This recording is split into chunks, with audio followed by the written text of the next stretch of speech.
प्रत्यक्ष कार्रवाई दिवस 16 अगस्त 1946 वह दिन था जब अखिल भारतीय मुस्लिम लीग ने भारत से ब्रिटिशों के बाहर निकालने के बाद एक अलग मुस्लिम मातृभूमि की मांग के लिए आम हड़ताल और आर्थिक बंद का उपयोग करके प्रत्यक्ष कार्रवाई करने का फैसला किया था।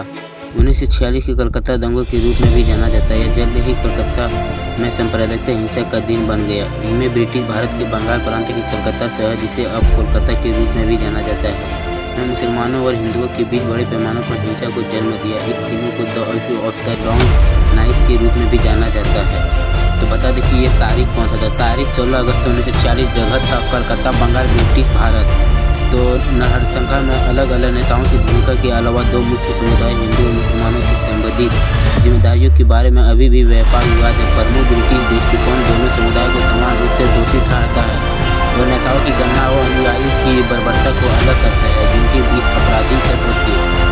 भारतीय राष्ट्रीय कांग्रेस के संविधान में दोष पूरी तरह से मुस्लिम लीग और विशेष रूप से बंगाल के मुख्यमंत्री हुसैन शहीद सोहरावर्दी पर पड़ा जाता है।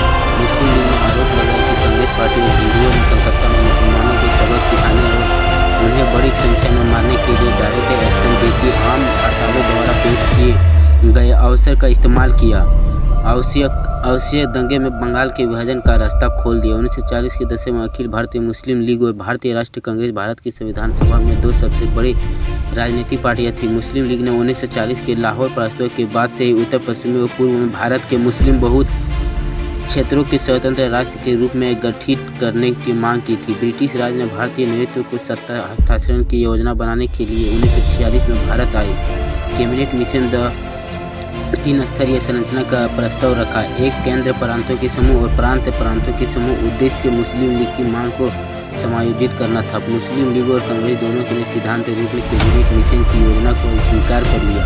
हालांकि 10 जुलाई 1946 को नेहरू के भाषण ने इस विचार को खारिज कर दिया कि प्रांतों को एक समूह में शामिल होने के लिए बाध्य किया जाएगा और कहा कि कांग्रेस न तो इस योजना के लिए बाध्य है और न ही प्रतिबद्ध है। वास्तव में नेहरू के भाषण ने मिशन की योजना और भारत को एकजुट रखने के अवसर को पिछड़ दिया। जिन्ना ने इस भाषण को कांग्रेस द्वारा विश्व विघात का एक और उदाहरण बताया। साथ मुस्लिम लीग ने योजना की अपनी पिछली मंजूरी को 19 जुलाई को रद्द कर दिया। परिणामस्वरूप जुलाई 1946 में मुस्लिम लीग ने योजना से अपना समझौता वापस ले लिया और 16 अगस्त को एक आम हड़ताल की घोषणा की, जिसे प्रत्यक्ष कार्रवाई दिवस कहा गया, ताकि उपनिवेशित भारत में कुछ उत्तर पश्चिमी और पूर्वी प्रांतों में मुसलमानों के लिए एक अलग मातृभूमि की मांग पर जोर दिया जा सके। प्रत्यक्ष कार्रवाई दिवस का आह्वान करते हुए अखिल भारतीय मुस्लिम लीग के नेता मोहम्मद अली जिन्ना ने कहा कि वह या तो विभाजित भारत या नष्ट भारत चाहते हैं। सांप्रदायिक तनाव की मातृभूमि में विरोध ने कलकत्ता में बड़े पैमाने पर दंगे भड़का गए। 72 घंटे के भीतर कलकत्ता में 4000 से अधिक लोग मारे गए और 1 लाख निवासी बेघर हो गए। हिंसा ने नौखाली, बिहार, संयुक्त प्रांत, उत्तर प्रदेश, पंजाब, रावलपिंडी में नरसंहार सहित और उत्तर पश्चिमी सीमा प्रांत के आसपास के क्षेत्रों में और धार्मिक दंगों के जन्म दिया। घटनाओं ने अंत भारत के विभाजन के बीच बोई। तो ये था कलकत्ता दंगा जो 1946 में मुस्लिम लीग की योजना से हुई थी। तो ये बहुत ही दिन दंगा चला था। तो वीडियो को अच्छा लगा तो लाइक करना और चैनल को सब्सक्राइब करना ना भूलें।